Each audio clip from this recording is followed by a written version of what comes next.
sou Edson Fontes, gestor e consultor de segurança da informação, privacidade e continuidade de dados. E nós estamos aqui para falar desses assuntos, mas buscando sempre falar de uma maneira simples, não técnica, de uma maneira para que o gestor, o gerente ou mesmo as pessoas leigas entendam esse tema, né? Nosso objetivo aqui é simplificar, mas trazendo temas importantes para gestores de organizações e mesmo profissionais que tratam desse assunto.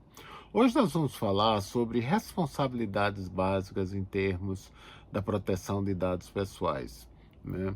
A LGPD, que é a Lei Geral de Proteção de Dados Pessoais, foi promulgada em 2018, começou a valer em 2020, mas aí ainda teve mais 2 anos, 2022. Mas o importante é que ela agora já está valendo, ela agora já teve a NPD, que é a Autoridade Nacional, a Agência Nacional de Proteção de Dados, já começou a multar certas organizações, também já distribuiu uma quantidade grande de material sobre a implementação da conformidade com a proteção de dados pessoais.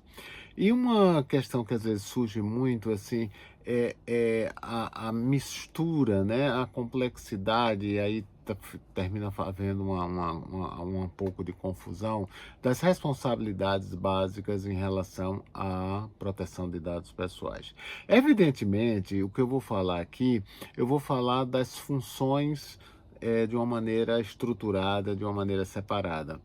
De acordo com o tamanho das organizações ou da sua organização, essa separação ela pode ser cada uma desses blocos, pode ser um responsável, pode ter um gestor, pode ser uma área. Se for uma empresa menor, evidentemente essas funções elas vão consolidar às vezes em uma pessoa, em duas pessoas, em três pessoas. Mas o que é importante é que mesmo às vezes estando em duas, três pessoas aí, essas pessoas às vezes têm chapéus diferentes. Tá? Então tem chapéus com responsabilidades diferentes.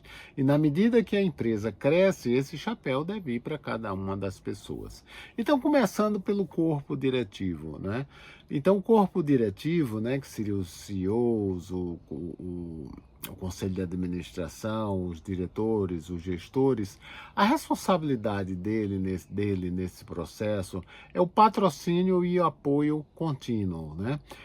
Porque o corpo diretivo ele tem responsabilidade perante o conselho de administração, os acionistas, o mercado e o judiciário, né? Qualquer questão que chegue que o judiciário questione essa não adequação à Lei Geral de Proteção de Dados, né? Isso vai terminar indo ao corpo diretivo. Então, o corpo diretivo tem que patrocinar e tem que dar o apoio contínuo.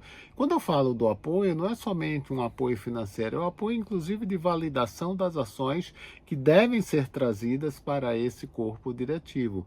Um exemplo, por exemplo, uma política da privacidade de dados, como ela deve funcionar dentro da organização. Evidentemente, os profissionais de segurança da informação ou de proteção de dados vão elaborar esse documento, mas a direção é que tem que validar esse documento, certo? A segunda camada, o segundo bloco, a segunda função é em relação à governança de dados. Então, muitas organizações não têm essa função de governança de dados e outras pessoas começam a fazer isso. Pode até não ter essa pessoa específica, mas precisa ter essa função. Então, a função de governança de dados é identificar quais são os usos de dados, o mapeamento de dados, a política de uso de dados, certo? Então, isso é feito pela função governança de dados, né? Pode ser até que seja, muitas vezes, quem está encarregado da proteção de dados pessoais, o encarregado, começa a fazer essa tarefa. Se ele fizer, tem que estar claro para ele, tem que estar claro para toda a organização, que são duas funções distintas, certo? Então, é como eu sempre dou o exemplo aqui do chapeuzinho. Ele vai ter o chapeuzinho de encarregado, ele vai ter o chapeuzinho de governança de dados. Mas é importante que exista essa governança de dados aí, esse bloco. Outra questão é o gestor da tecnologia da informação.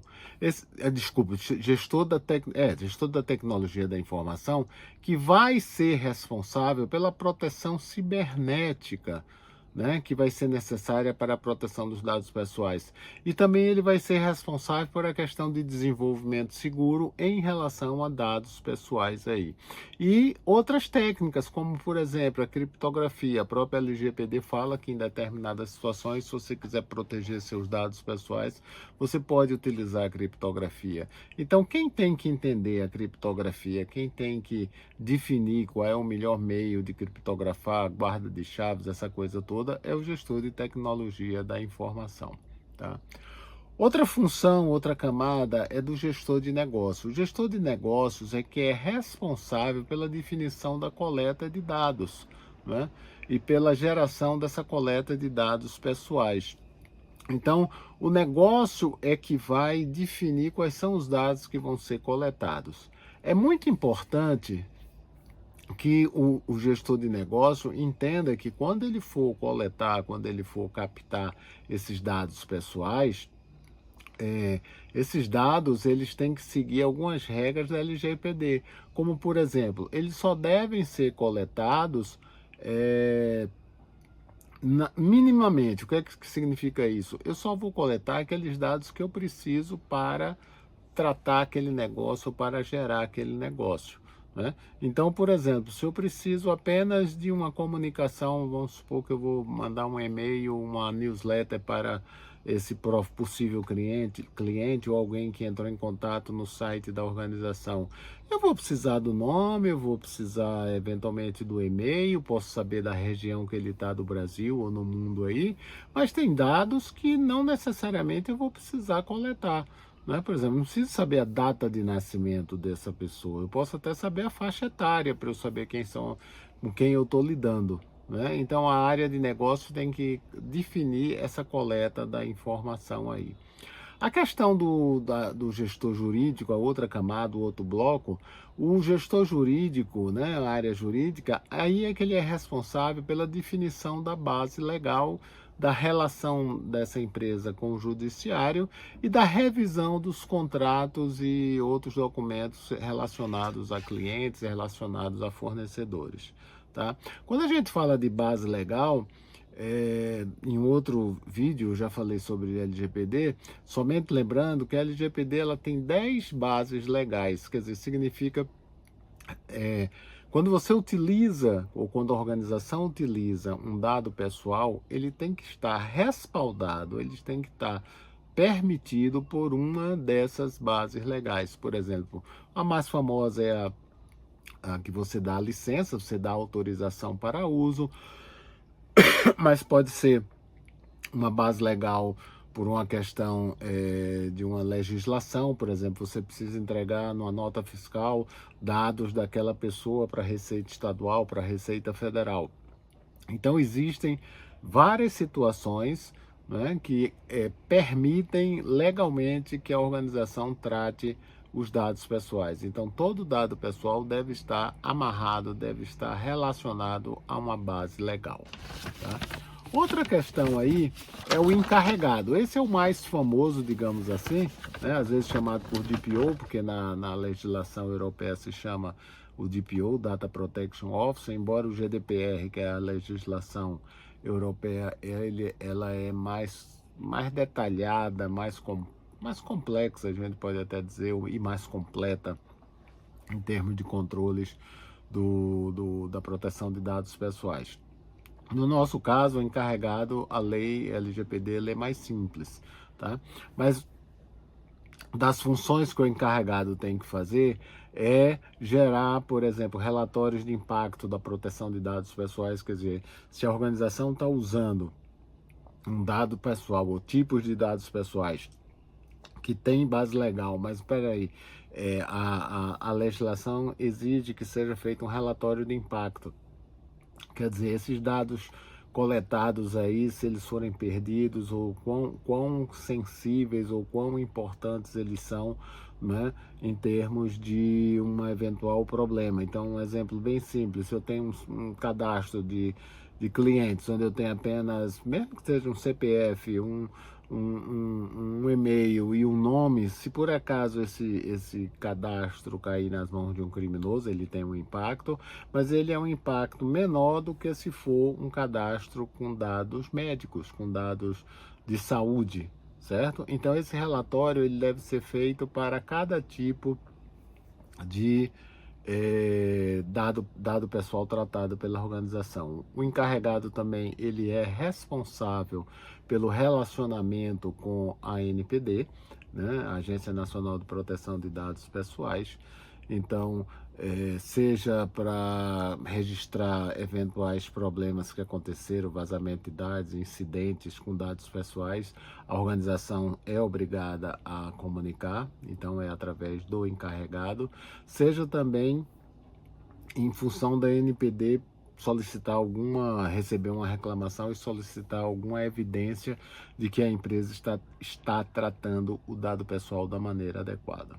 O encarregado também ele é responsável pelo tratamento das solicitações dos titulares. Então, pela legislação, todo titular, o titular somos nós, eu, você, né, a pessoa humana. Então, todo titular tem direito a questionar as empresas, por exemplo, que dados você tem sobre minha pessoa, quanto tempo esses dados vão ser gravados, que dados armazenados você tem, qual é a base legal que você está utilizando para guardar esses dados por muito tempo aí, tá certo?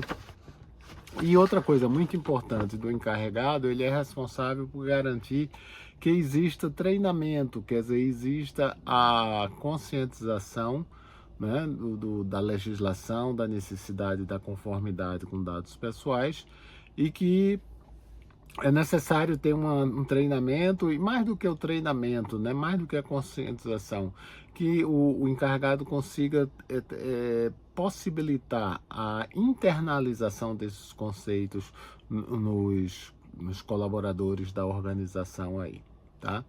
Uma outra coisa, uma outra camada, outra função que nós temos é o gestor da inovação, né? Então, o exemplo mais simples agora é o uso da inteligência artificial, né? Às vezes a inteligência artificial não tem esse cuidador aí da gestão da inovação, saiu por TI, saiu por financeiro, saiu por RH, mas tem que ter um ponto focal de inovação para que a organização garanta que essa inteligência artificial está sendo utilizada de maneira correta, de maneira adequada com a legislação, né, sem aqueles desvios, né? A gente sabe aí de muitas situações, porque a efetividade de uma inteligência artificial vai ser, por exemplo, da base de testes, né? E a gente já viu notícias principalmente, né, em outros países aí, que às vezes fazem testes, por exemplo, de reconhecimento facial, onde uma determinada um biotipo de pessoas é muito bem testada e outro biotipo de pessoas é pouco testada. Então, quando isso vai para a prática, o que é que acontece? Acontece erros, né, nesse biotipo que teve menos testes. Então, tem que haver a garantia desses testes, tem que haver a garantia da equidade de tratamento, né? E tem que haver as evidências da transparência de como é feito esse tratamento com a inteligência artificial, né? E a inteligência artificial, utilizando dados pessoais, é uma bomba aí em termos de possível não conformidade com a LGPD, né? Porque quando não tem o uso da inteligência artificial, a gente trata mais diretamente, tem a interação humana. Quando se vê a inteligência artificial, às vezes a própria organização, não, foi a inteligência que errou. Não, não foi a inteligência. A inteligência é um programa, é um algoritmo e alguém tem que estar responsável por isso, certo? E finalizando aí a questão do gestor da informação.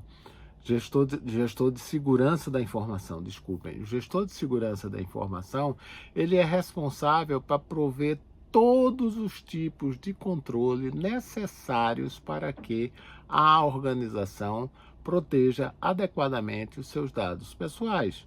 Então, os dados pessoais, por exemplo, vão estar armazenados num arquivo, vão estar armazenados num determinado ambiente.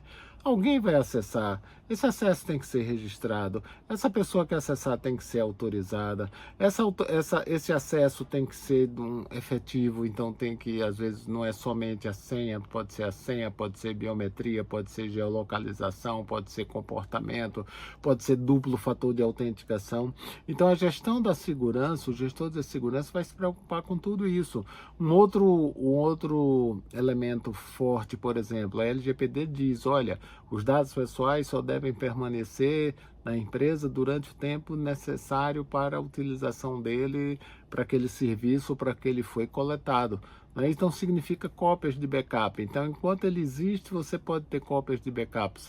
Quando ele deixa de existir, esses dados têm que deixarem de existir. Então, o ciclo de vida do sistema entra na função de desenvolvimento do sistema, mas entra também na questão muito importante com relação aos dados pessoais. O que eu quero trazer aqui com esses blocos de responsabilidades básicas é para ficar claro para todos que, na realidade, existem funções específicas para cada um desses macrocontroles. Então, repetindo o que eu coloquei no início, às vezes você pode ter essa divisão muito bem feita em organizações maiores, e isso é ótimo, mas se você tem, às vezes, em organizações médias ou menores, essas funções elas vão ser acumuladas por grupos de profissionais. O que é importante é que esses profissionais saibam que eles estão exercendo funções diferentes.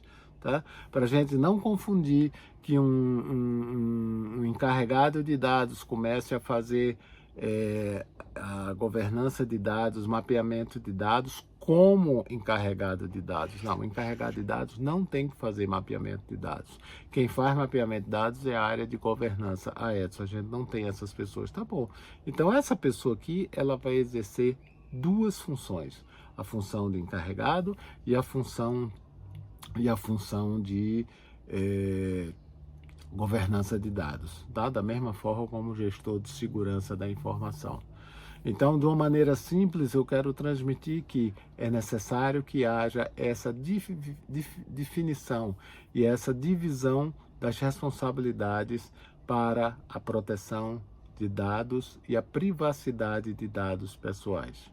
Eu sou Edson Fontes, gestor e consultor de segurança da informação, e estamos aqui para falar de privacidade, segurança da informação, continuidade, segurança em inteligência artificial e tudo que se relaciona à proteção da informação. Um abração.